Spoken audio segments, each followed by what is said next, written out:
afternoon, everybody. My name is Harjit. I am a breast cancer specialist by background.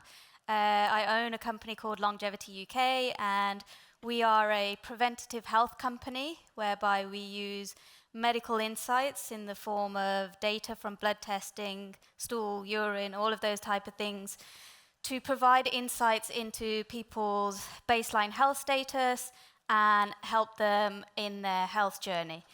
Now, some of the clients that we see, they range. The demographic can be as young as 18-year-olds, or they can be from the 50 to 60 to 70-year-olds.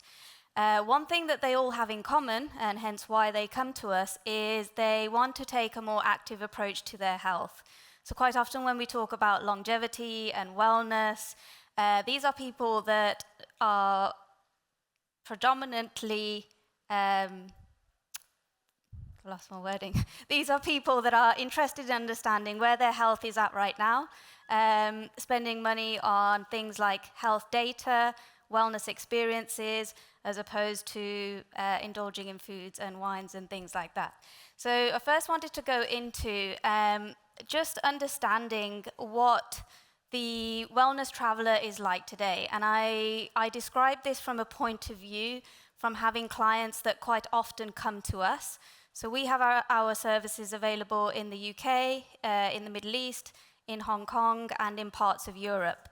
And a lot of the times these clients are traveling in between our clinics to get our services, but also themselves they travel because their work requires them to. And therefore we get asked a lot of questions in terms of which is the best hotel that I can stay in to be able to eat well, train well, recover well.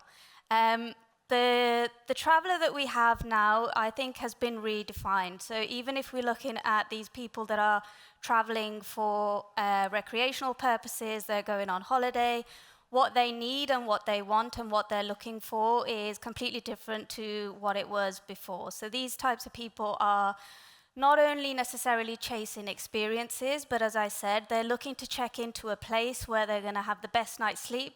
They're going to be able to eat really good food and have the transparency around what type of ingredients are in the foods, and also have a space where they can train and where they can recover. So a lot of these people are prioritizing sleep, metabolic health, recovery, and also mental clarity, a place to disconnect. We know that people are no longer just looking at the amenities of a hotel. As I said, they're looking at things that are down to what they are eating, the transparency behind what's going into their food, the macros, the calories. We also know that they're looking for a place to train that is serving the purpose of for them to be able to monitor their health data.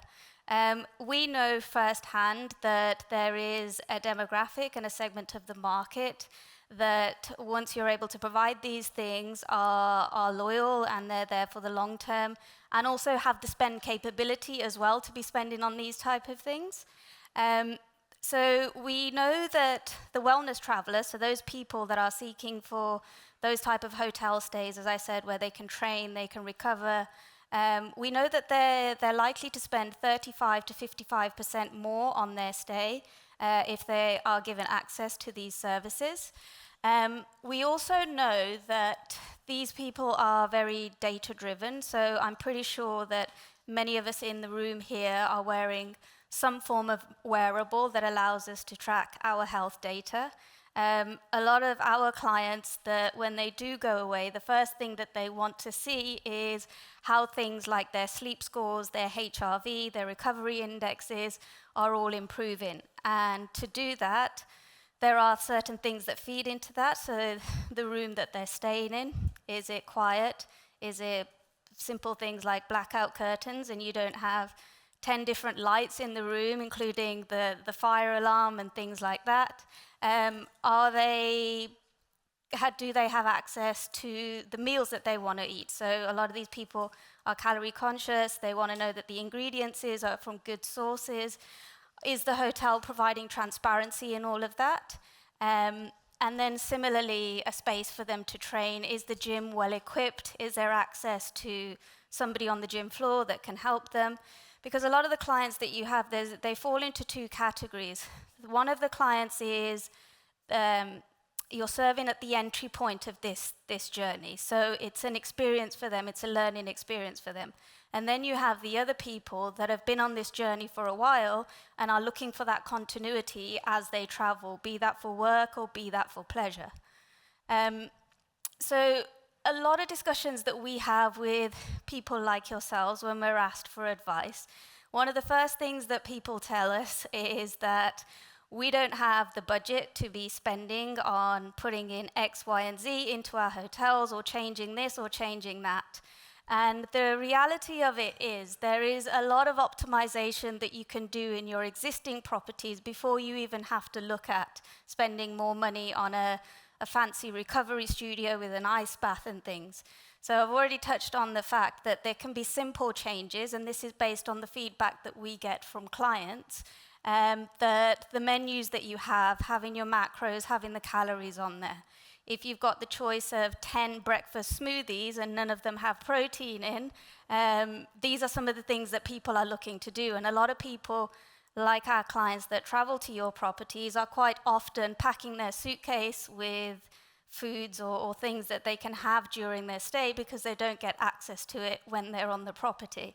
Other things that could help, as I said, instead of putting, elaborate recovery suite studios in your training facilities, is actually upskilling the staff that you have there. So a lot of you guys have personal trainers in your gyms that are properly certified. It's about understanding from them where you can leverage their expertise and upskill them to provide an experience for your clients that come in. So if you've got somebody that is at the entry point of their wellness journey, what are some of the markers and things that your personal trainers could help assess them with to serve as a data point as a before? And then maybe give them some things through virtual programs and memberships that entice them to come back multiple points of the year to get retested. Testing is a big thing and a place where we work with hotels as well. But the wellness traveler now, as I said, is looking for data. So we know that there's a lot of elaborate forms of testing, such as biological age, and all of these type of things that actually don't require on-site medical teams or a clinic. So one of the ways that you could incorporate this into your services is actually leveraging the networks that you have around you.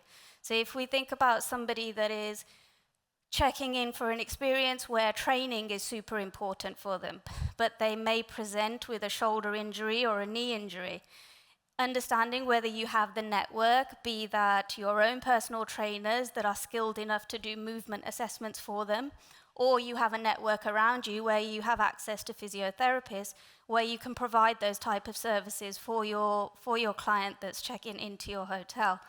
Similarly, we know that recently IV therapies and things have become available within the hotels, but even if you look at some of your spa facilities, you have the space already to be offering certain treatments that don't require additional, let's say, DHA licensing, that you can leverage medical professionals from within a network to come and offer those services on site. And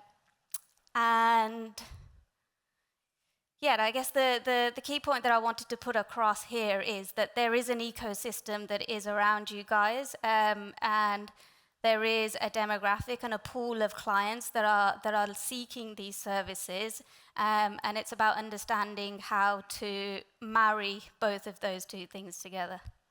So yeah, I think I'm good. Thank you.